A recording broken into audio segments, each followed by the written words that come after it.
The following moments may contain explicit language. Your discretion is advised.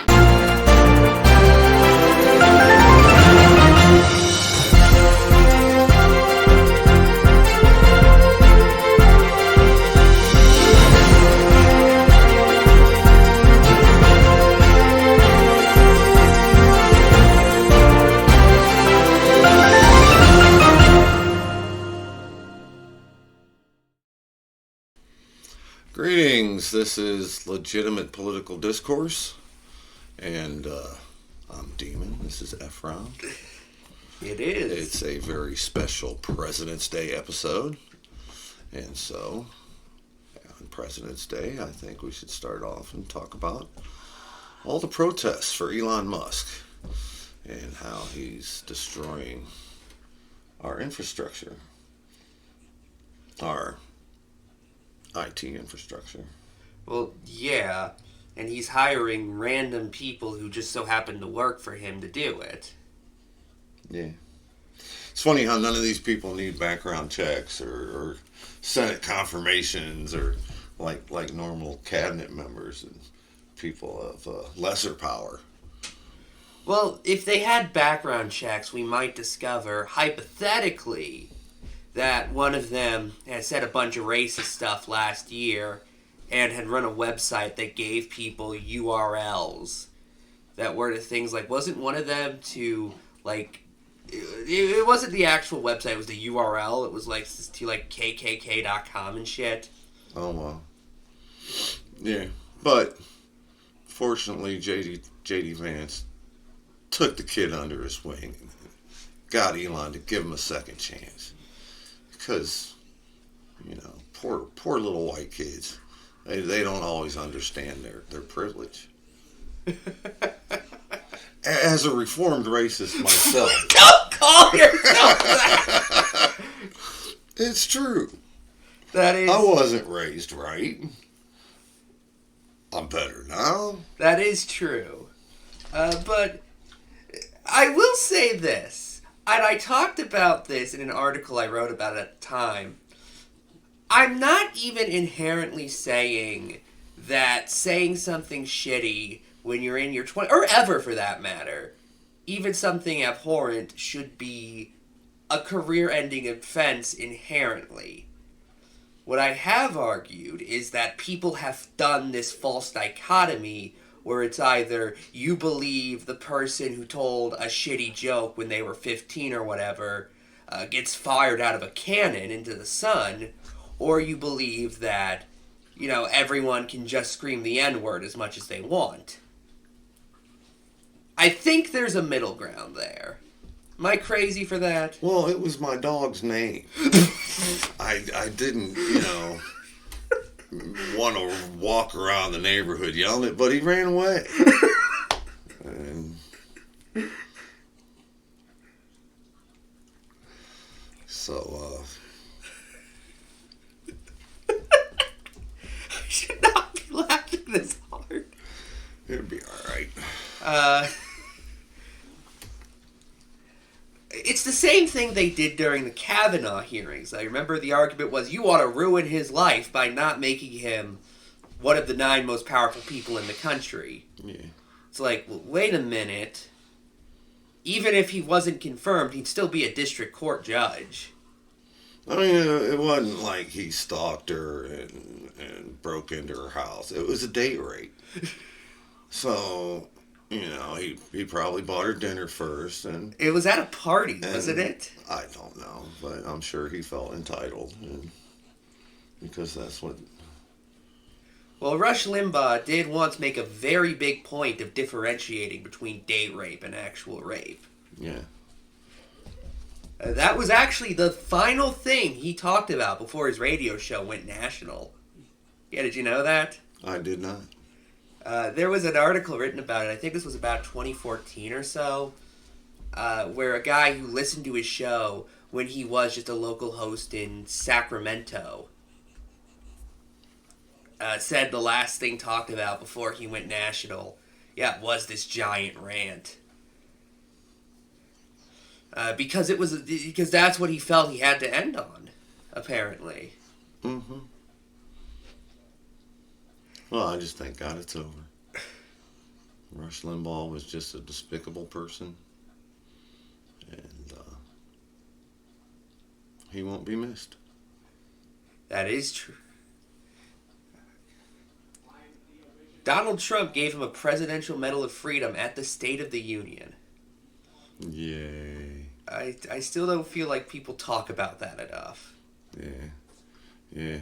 I mean, if there is any fucking power to abuse, Donald Trump abused it. Even his Presidential Medal of Freedom were ridiculous. He gave Jim Jordan one. He gave Miriam Adelson, who's just a donor. I mean, she's a huge donor. Her husband owns casinos in China, or did before he died, and now she owns them. And just, she loves Trump to fucking death, man. And she single-handedly rescued his campaign after the felony conviction. She dumped in $100 million. And you can tell she's the puppet master, but Virtually nobody knows who she is. exactly. And yeah, during the inauguration, I'm watching the inauguration on MSNBC, and they're showing all the billionaires on that little platform, Musk and Bezos and Zuckerberg, and there's Miriam Adelson, and Rachel Maddow says, and that lovely blonde woman, I don't know who that is, and they all struggled to pretend they didn't know who the fuck Miriam Adelson was. Well, I know who Miriam Adelson is. How the fuck do I know? And Rachel Maddow and Chris Hayes and Stephanie Rule and Joy Reid, they don't fucking know who fucking Miriam Adelson is. Well, I wouldn't be surprised. Well, she's not a name that gets a lot of media coverage, from what I've seen. Primarily because you said she was a casino owner, right? Well, she does that on purpose. That's what the true elites, the smart elites, fucking do. Yeah. They're not in it for the attention. That's how.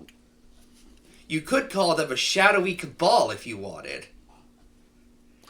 Trump would have never gone to court, got arrested for anything if he didn't become president. He'd have got away with all that fraud and corruption, but he wanted to be president. He wanted to be big fucking cheese and put the spotlight on all his shit. No, I'm not giving you my taxes. I'm not doing any paperwork because there's crime in there. And I don't want you to see that. But well, this is a man who had been a well-known crook literally the entire time he was in business. Wasn't one of the first things that happened to him when he started in real estate him being sued for racial discrimination? Oh, yeah.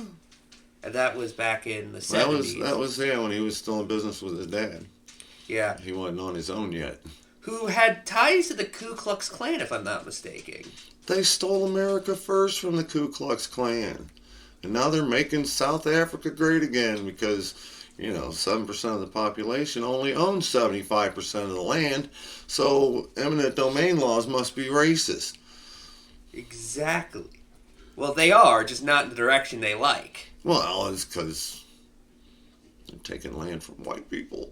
Good South Africans of European descent. They don't say white. They say South Africans of European descent. Yeah, well, that's because if they said white, it'd be too obvious. Yeah, well, it's pretty obvious. Well, it already... You don't know what that means, then if anybody that gets fooled by that, I'm not gonna finish that sentence because it just pissed me off. We'll play 3-card Monty with you if you were fooled by that. How about that? Let us know who you are. We'll play 3-card Monty with you. Oh. Regarding the whole South Africa thing, I firmly believe the reason, because that has been a cause of the further right for several years now. I first remember seeing it, and mind you, I spend more time in these fringe right-wing circles than a lot of people. I wouldn't recommend doing that to our audience. I am a trained professional, and As is he. And even then, both of us have probably gotten some diseases here and there from it. Do not try this at home. Yeah. We should open it with the fucking Beavis and Butthead opening. Just...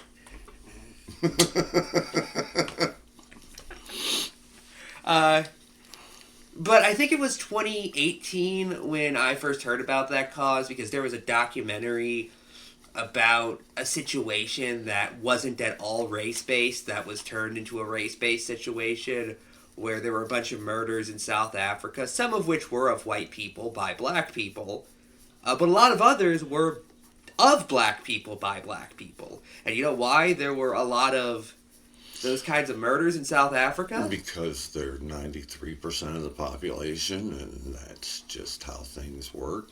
Yeah, essentially. There was no evidence of any sort of disproportion. In fact, it was actually white people in South Africa were less likely to get murdered than black people per capita. It's similar to, if you break down the numbers, in most countries you'll find something like that. Because the truth is, the biggest group of criminals in any nation, in terms of, at the very least in terms of raw numbers, is always going to be the biggest group. If you go to prison, most of the people you see there are white, because most of this country is white. And of course, there's also the very important fact that most people aren't in prison. I mean, we have, like, what? I think it's 1% of our population in prison. And even then, some of them won't be in our country. They'll be shipped off to, oh, what was the nation? Guatemala, I believe? No, El Salvador. El Salvador. And I saw something today that most of the people in Cuba, at Gitmo, have no criminal records. They weren't even out on the streets. They were people that were already in custody. And they just took them from being in custody in Texas to Cuba. It's all just a big dog and pony show. Yeah. Well, here's what especially got me about that, is El Salvador saw a massive drop in their crime rates. And Donald Trump keeps saying the death penalty is a great deterrent. Well, they quit testing for it. Well, if you don't test for crime, then there's no crime. Exactly. It's like COVID. I mean, I didn't die of crime. I just died with crime. Well, I was going to say, Donald Trump keeps going on about how the death penalty is such a great deterrent. El Salvador had a lot of solutions to lowering its crime rate. None of them were just make more things capital offenses. Make capital offenses great again. All right, let's take a break. We'll be back in 10 seconds.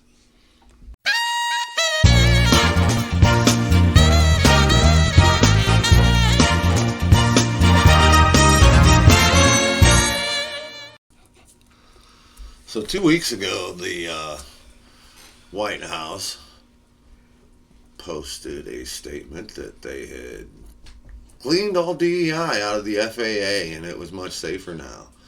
Since then, we've had 8 plane crashes in the last 2 weeks. So at least nobody died today in Toronto. It was just injuries, and the plane actually landed. It just flipped over after it landed. Oh. Well, that's so much better. You know, airline travel was actually a lot better back in the 60s and 70s. Then the Carter administration, at the request of the growing neoliberal consensus, deregulated the entire airline industry. And then things got worse. I think there might be a connection there. Now, did they get worse because Carter deregulated the airline industry? Or did they get worse because Reagan busted the Air Traffic Controllers Union in 1981? Well, it was hey. Everyone deserves credit for this. I'm just using that as a starting point. Well, nobody named an airport after Jimmy Carter trying to gaslight people over it. Sadly, we will create that, though. That's our mission. Get an airport named after Jimmy Carter.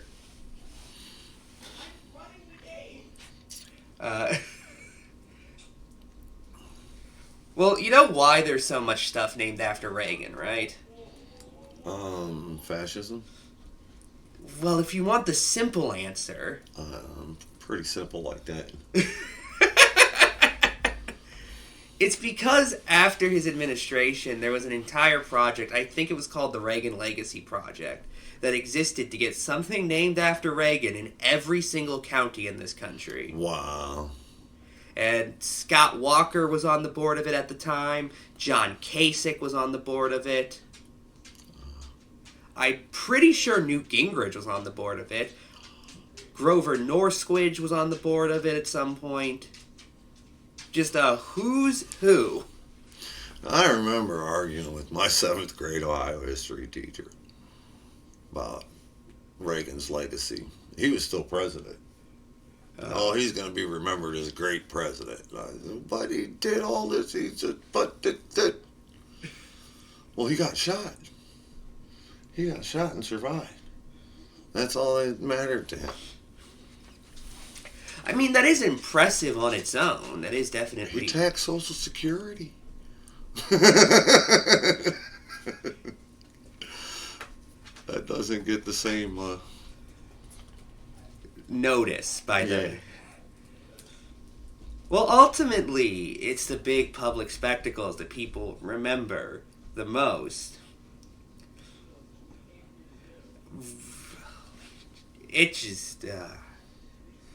I remember I saw on Twitter a while ago, it was said that basically everything wrong in this country traces back to Ronald Reagan. Well, at least in my lifetime. Yeah. I'd see that. I think Jimmy Carter was more a victim of circumstance. Oh, definitely. I want to be clear. I said that, I wasn't saying that he ruined everything. I don't actually think that he adopted a bunch of Christian babies and then ate them. That was clever. Yeah. But he did... But that was Rosalind. That's where Hillary got it from. That is true. At First Lady School. The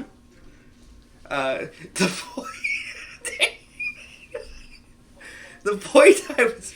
Fetus and peanut sauce. Did I go too far? I might have went too far. That's why... Okay. So the point I was making is there was a lot of attempts by the administration to sort of get a hold of a lot of the developing right wing in the country, and ultimately it just couldn't be done, but it did lead to some half measures that weren't the smartest moves. Although at the end of the day, Jimmy Carter was still a far better president than Reagan and Bush were. Ultimately, what screwed him over at the end of the day was the Reagan administration making sure that the hostages weren't released before the election. Yeah, sabotaging the negotiations. Yeah, and in fact, William Casey, you know who he was? Just like Trump did to Biden this year. Yeah. You know, history repeats itself. William Casey even coined the term October surprise. You know who he was, right? William Casey. Oh, Casey, sorry.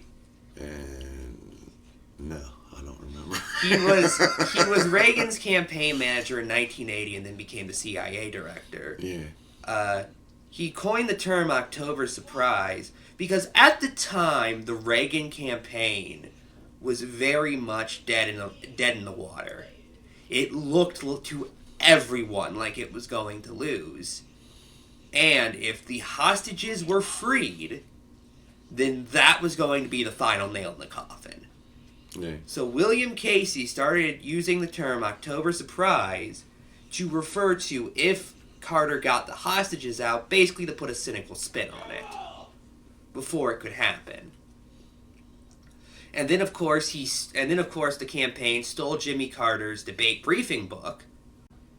Mm-hmm. And ultimately, that was the end of it. And they just picked up where Nixon left off. Yeah. As they're all fucking crooked, and they always have been. Yeah. So there you go. It is just ultimately... And then they elected somebody who was even more all of that. Then they elected a third person who was even more of that. Well, yeah, I mean, I just said something about history repeating itself. And things do happen in cycles, but I think instead of a loop, it's more of a spiral, because with every pass, it gets more extreme and over, and that's how you go from Nixon to Trump. Yeah. You know, a president that is a criminal and a piece of shit, but he's busted, so I'm going to resign.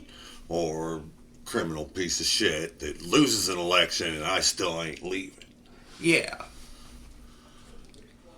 And I've seen every presidential election get worse and worse and worse. Until this past one, I don't think the last election was as bad as the one before. I mean, the result was horrible, but the rhetoric, meh. Well, the Harris campaign wasn't... I guess it's just because the hyperbole was true. Well, ultimately, the Harris campaign... It was the same shit, but it was so much closer to truth. Wasn't wrong, but it was horribly organized. You saw that they, gave a big amount of money to Al Sharpton, right? I did not. Well, what happened was, just before Harris interviewed Al Sharpton... Or, no, fuck, other way around. Sharpton interviewed Harris... the campaign gave Sharpton a lot of money, and Sharpton said he didn't know about it, it didn't influence how he covered it, to which my response is, yeah. Do you think Al Sharpton's gonna go on MSNBC with a MAGA hat on? Giving the guy who's well known within the DNC, who ran for president as a Democrat in 2004, and... paying him to endorse Democrats, that's like if I paid Steve Bannon to say things that are racist. Why would I do that? He does that for free. And there's also the Harris campaign spent money on interviews it didn't need to spend money on. That's what also kept screwing them over. We didn't... Oh, man. Just touched the nerve. All this...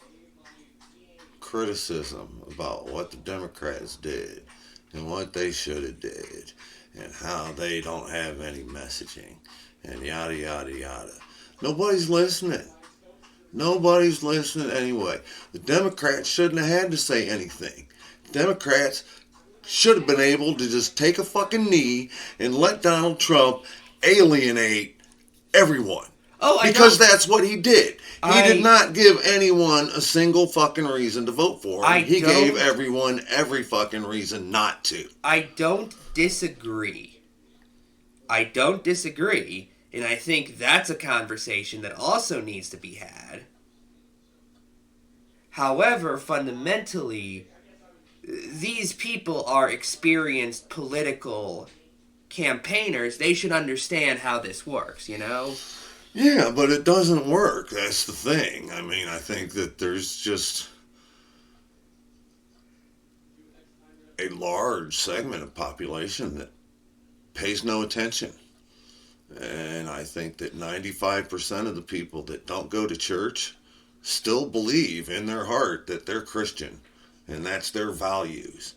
And even though I'm not going to pay attention to anything, I'm still going to vote because that's my right. It's clueless. Yeah. There is no reason that... How the hell did he get 3 million more votes than he did in 2020 when all he done was push people away?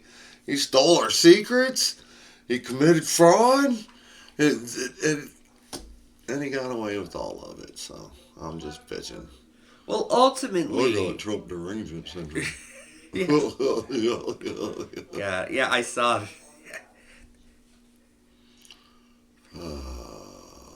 Yeah. I'm fucking deranged. When you fucking gaslight somebody for fucking years on end, it's gonna fucking cause some goddamn derangement.